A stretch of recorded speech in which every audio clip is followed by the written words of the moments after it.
ikhlas itu tidak diukur oleh Allah berat tidaknya kita melakukan pekerjaan. Justru dari kisah Ibrahim makin berat kita mengerjakan karena memang sangat sulit di antara banyak pilihan dan kita sanggup. Itulah ikhlas yang terbaik kualitasnya. Selama ini kan sekali lagi kita suka menjas ya kepada orang lain. Kalau terlihat happy, wah ikhlas, itu senang. Merengut, wah enggak ikhlas. Ternyata tidak. Maka makna ikhlas paling dasar itu adalah kan murni, tulus. Emas itu akan terlihat kemurniannya setelah ditempa dengan suhu yang begitu panas, dibersihkan kotoran-kotorannya. Proses pembersihannya itulah yang berat. Tidak muncul emas tiba-tiba emas, kan begitu. Justru makin berat tempaan, makin berkualitas. Dan itulah ikhlas. Itu perang Badar. Nah, ketika Rasul berangkat ke Al-Qusayrah, itulah kafilah dagang Quraisy setelah pulang dari Syam berhasil lolos, berhasil menghindari sergapan Rasulullah. Maka larilah mereka dengan mengutus orang kepercayaan mereka untuk segera sampai ke kota Makkah, mengabarkan bahwa agar orang-orang Makkah menyiapkan pasukan untuk menghadapi kaum muslimin. Aslinya perang Badar itu tidak direncanakan oleh kaum muslimin, oleh Rasulullah sendiri tidak direncanakan. Terjadinya di Badar itu tidak direncanakan. Maka banyak sahabat-sahabat yang tidak ikut. Tidak ikut, termasuk Utsman bin Affan juga sendiri tidak ikut. Karena memang misinya adalah menghadang kafilah dagang. Hanya Allah berkehendak lain. Rupanya memang Allah itu ya luar biasa ya, ketika menskenarikon segala sesuatu itu luar biasa. Ternyata memang yang berangkat bersama Rasulullah hingga terjadi perang Badar adalah orang-orang pilihan yang jumlahnya 313. Yang kelak 313 orang ini setelah selesainya perang Badar kan dijamin oleh Allah seluruh dosanya diampuni. Bahkan dalam riwayat di Al-Bukhari itu ya, bab Al-Maghazi itu dijelaskan, kata Rasulullah, Ahlul Badar silahkan kalian berbuat apapun karena Allah telah mengampuni dosa kalian. Coba, para sahabat yang ikut perang Badar itu banyak yang hidupnya sekian lama, bahkan di zaman Utsman, zaman Ali. Selama itu mereka sudah dijamin oleh Allah dosanya diampuni. Memang ada yang pernah hampir tergelincir, hampir saja berkhianat, tetapi oleh Allah diselamatkan. Nanti kisahnya kita berlanjut ya, khusus membahas itu nanti. Tapi sekali lagi, orang-orang yang berangkat ke Badar adalah orang-orang yang dipilih oleh Allah dengan cara yang tidak, menurut kita tidak sengaja, tapi itulah skenario Allah. Hingga betul-betul orang yang berkualitas, sehingga jaminan kepada mereka juga luar biasa. Dijamin seluruh dosanya dihapus. Maka boleh berbuat apapun setelah perang Badar. Tetapi ternyata mereka kan tidak ngaco juga ya. Betul-betul tidak ngaco, meskipun sudah terserah mau buat apapun setelah perang Badar. Mereka semuanya lurus, karena itu kan orang-orang berkualitas. Ketika sampai di Badar, Rasul segera bermusyawarah tentang strategi perang yang akan diterapkan, pemilihan tempat untuk bertahan dan seterusnya. Maka Rasul memilih di satu tempat di mata air Badar di bagian bawah.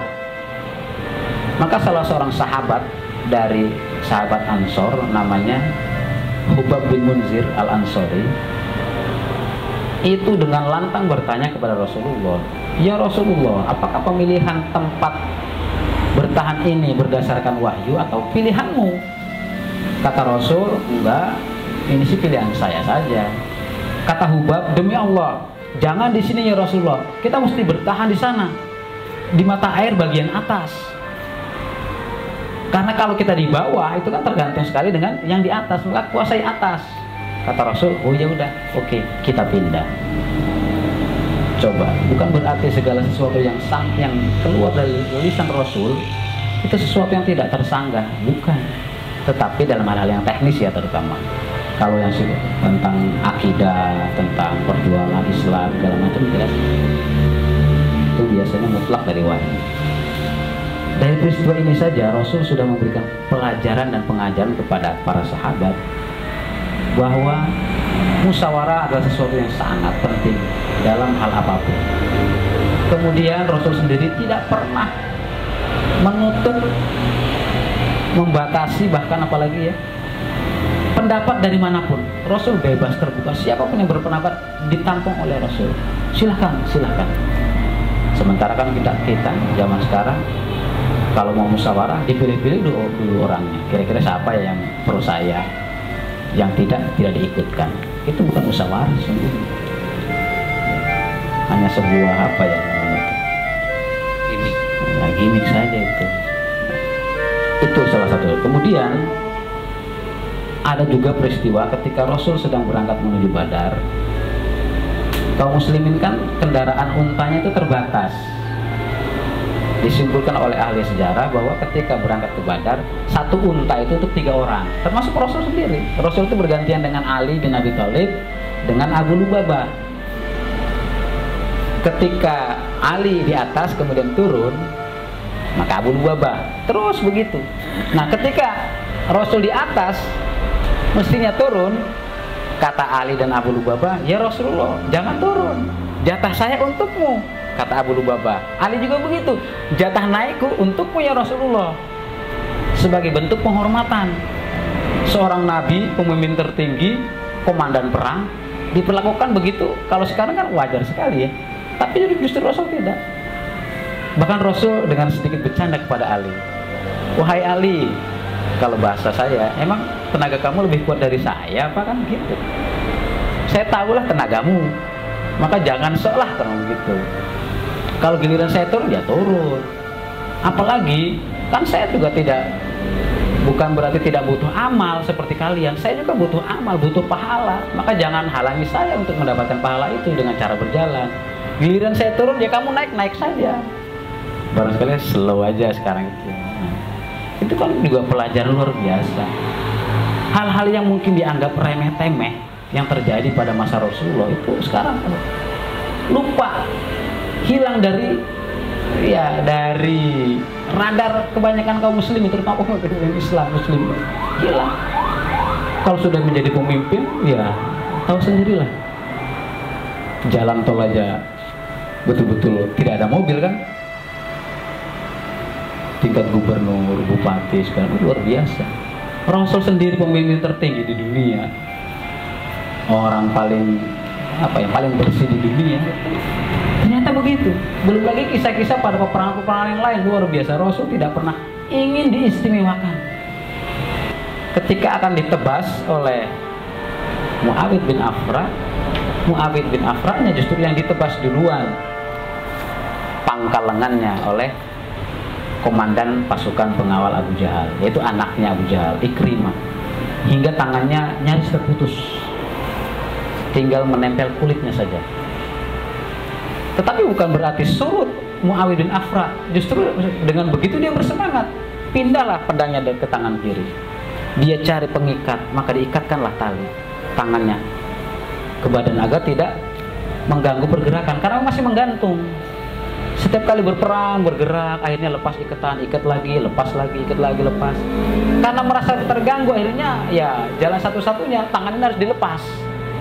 Maka yang dilakukan adalah dia injak ujung kaki dengan ujung jari tangan dengan kaki, maka ditarik hingga terlepas. Kata Muawid bin Afra, selamat jalan tanganku, tidak lama aku pun akan menyusul tanganku berperang maju dengan izin Allah. Senandung Muawid bin Afra tadi, selamat jalan wahai tanganku, aku akan menyusulmu, ternyata dijawab oleh Allah, benar, anak muda tadi syahid.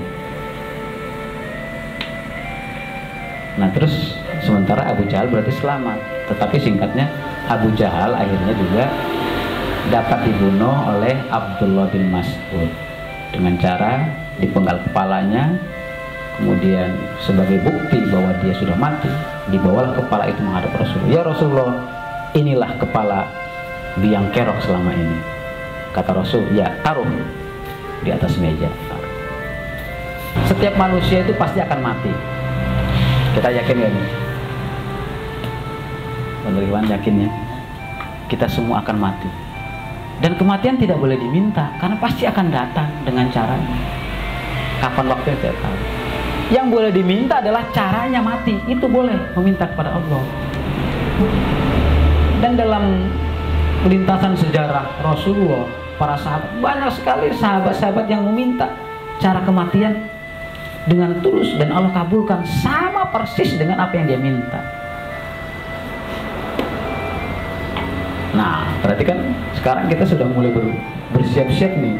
Seperti apa kematian yang ingin kita minta? Caranya, kalau mati pasti caranya, maka mintalah kepada Allah dengan cara kematian yang terbaik. Contoh saja nih, dalam perang Khaybar ada seorang pemuda yang konon baru saja masuk Islam. Ketika harta rampasan begitu banyak oleh Rasul dibagikan kepada tadi seseorang yang baru masuk Islam, kata dia, ya Rasulullah, aku berperang bukan karena keinginan ghanimah itu, saya tidak mau ghanimah, saya berperang hanya untuk ini, sambil menunjukkan jarinya di nadi lehernya. Artinya apa? Saya pengennya mati syahid. Rasul tersenyum, jika engkau jujur wahai sahabatku, engkau akan dapatkan itu. Di perang Wadil Qura, selang beberapa hari kemudian dia perang. Selesai perang, ternyata sahabat tadi syahid dengan cara hanya anak panah satu menancap tepat di nadi yang dia tunjukkan kepada Rasulullah. Rasul menangis, surga untukmu, bahwa apa yang kau minta Allah kabulkan karena engkau jujur wahai sahabat. Luar biasa kan? Memang harus diminta caranya itu. Tapi kalau minta cepat mati ya jangan, karena pasti akan